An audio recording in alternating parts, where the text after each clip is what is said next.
അസ്സലാമു അലൈക്കും വറഹ്മത്തുള്ളാഹി. അൽഹംദുലില്ലാഹിൽ വാഹിദിൽ ഖഹാർ വസ്സലാത്തു വസ്സലാമു അലാ മുഹമ്മദ് മുസ്തഫൽ മുഖ്താർ വഅലാ ആലിഹി വസ്ഹാബിഹിൽ അഖിയാർ.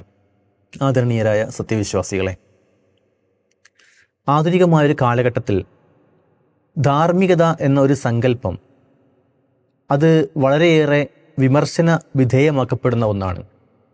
സമൂഹത്തിൽ നിന്ന് എല്ലാ അർത്ഥത്തിലുമുള്ള ധാർമ്മികതയെ തൂത്തറിയാൻ വേണ്ടി പല രൂപത്തിലുള്ള സൈദ്ധാന്തികമായ അഭ്യാസ പ്രകടനങ്ങൾ നമുക്ക് കാണാൻ കഴിയും. മലയാളത്തിലെ ഒരു പ്രമുഖ വാരികയുടെ ദൗത്യം തന്നെ കുടുംബ സംവിധാനത്തെ തകർത്തെറിയലാണ് എന്ന് നമ്മൾ സംശയിച്ചു പോകും, അവരുടെ ലേഖനങ്ങളും അവിടെയുള്ള ചർച്ചകളും ശ്രദ്ധിക്കുമ്പോൾ. ഇവിടെ ആധുനികമായിട്ടുള്ള ഒരു മനഃശാസ്ത്ര ഭൂമികയിൽ നിന്നുകൊണ്ട് ചിന്തിക്കുമ്പോൾ ഇസ്ലാമിന് നേരെ പലപ്പോഴും ഭൗതികവാദികളും അതേപോലെ നിർമ്മതവാദികളും ഉന്നയിക്കുന്ന ഒരു ആരോപണം, സമൂഹത്തിൽ നിലനിൽക്കുന്ന വിലക്കുകളും അരുതുകളുമാണ് ഒരു മനുഷ്യനെ കൂടുതൽ പ്രശ്നത്തിലേക്ക് നയിക്കുന്നത്. ഇത്തരം വിലക്കുകളും അതേപോലെയുള്ള അരുതുകളും ഉണ്ടാകുമ്പോൾ മനുഷ്യ മനസ്സിൽ പലപ്പോഴും ഒരു അടിച്ചമർത്തൽ അനുഭവപ്പെടുകയാണ്.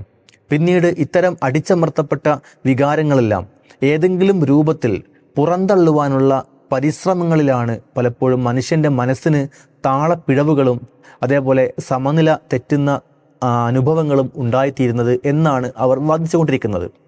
എന്നാൽ ഇവിടെ ഇസ്ലാം നിർവഹിക്കുന്ന ദൗത്യം നമ്മൾ തിരിച്ചറിയേണ്ടതുണ്ട്. ഇസ്ലാം ഒരു മനുഷ്യന് മേലെ ഒന്നും അടിച്ചേൽപ്പിക്കുകയല്ല, മറിച്ച് അവൻ്റെ ബുദ്ധിയെയും അവൻ്റെ യുക്തിയെയും പ്രവർത്തനക്ഷമമാക്കിക്കൊണ്ട് അവനെ ചില കാര്യങ്ങൾ ബോധ്യപ്പെടുത്തുകയാണ്.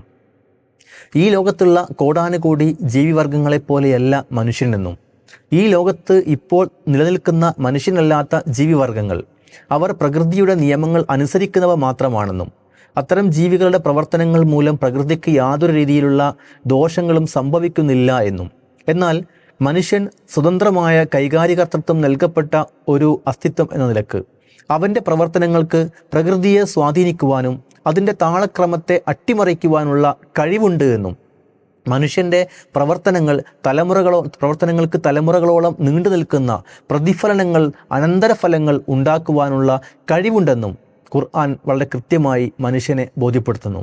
അതുകൊണ്ട് തന്നെ മനുഷ്യന് ചില നിയന്ത്രണങ്ങൾ ആവശ്യമുണ്ടെന്നും അത്തരം നിയന്ത്രണങ്ങൾ മനുഷ്യന് നൽകുവാൻ ഏറ്റവും അർഹനായവൻ അവനെ സൃഷ്ടിച്ച സൃഷ്ടാവാണെന്നും ആ സൃഷ്ടാവ് നിർണയിച്ച നിയമങ്ങളെ ജീവിതത്തിൽ പാലിക്കുന്നതിലൂടെ പരലോകത്ത് ശാശ്വതമായ പ്രതിഫലം അവന് ലഭ്യമാകുമെന്നും വളരെ കൃത്യമായി ഖുർആൻ മനുഷ്യ മനസ്സിനെ സ്വാധീനിക്കുന്ന രൂപത്തിൽ തന്നെ വ്യക്തമാക്കുകയാണ്. അപ്പോൾ സ്വാഭാവികമായും ഒരു മാറ്റം അത് ഉൾക്കൊള്ളുന്ന മനുഷ്യൻ്റെ ഉള്ളിൽ നടക്കുകയാണ്. അവന് കൃത്യമായ ലക്ഷ്യമുണ്ട്, ഒരു മോട്ടിവേഷനുണ്ട്, എന്തിനു താനിത് ചെയ്യുന്നു എന്ന ബോധ്യമുണ്ട്. അത്തരം ഒരു ബോധ്യത്തിൻ്റെ അടിസ്ഥാനത്തിൽ പ്രവർത്തിക്കുമ്പോൾ ആ റബ്ബിൻ്റെ നിയമങ്ങൾ പരിപൂർണമായി അനുസരിക്കുമ്പോൾ അവൻ അനുഭവിക്കുന്നത് പരിപൂർണമായ സമാധാനവും ശാന്തിയുമാണ്. മറിച്ച് കേവലമായ ഭൗതികതയുടെ പിന്നിലൂടെ ഓടുന്ന മനുഷ്യനെ സംബന്ധിച്ചിടത്തോളം ആ ഭൗതികത അവന് സമ്മാനിക്കുന്നത് ദുരന്തങ്ങളും അതേപോലെ മോഹഭംഗങ്ങളും മാത്രമാണ് എന്ന് നമുക്ക് തിരിച്ചറിയാൻ കഴിയും. ഇത്തരം ഭൗതികതയെ അടിത്തറയാക്കിയുള്ള രാഷ്ട്രങ്ങളിലാണ് ഇന്ന് ആത്മഹത്യാ നിരക്കുകൾ ഏറ്റവും വർദ്ധിക്കുന്നത് എന്ന വസ്തുത കൂടി കണക്കിലെടുക്കുമ്പോഴാണ് ഇസ്ലാമികമായ അധ്യാപനങ്ങളുടെ മാനവികതയും അതേപോലെ ഭൗതികത എന്നത് എത്രത്തോളം മാനവ വിരുദ്ധമാണെന്നും നമ്മൾ മനസ്സിലാക്കുന്നത്. അത് സമൂഹത്തെ ബോധ്യപ്പെടുത്തേണ്ട ഒരു ബാധ്യത കൂടി ഉള്ളവരാണ് മുസ്ലിങ്ങൾ എന്ന തിരിച്ചറിവും നമുക്കുണ്ടായിരിക്കേണ്ടതുണ്ട്. അള്ളാഹു തൗഫീഖ് നൽകി അനുഗ്രഹിക്കുമാറാവട്ടെ.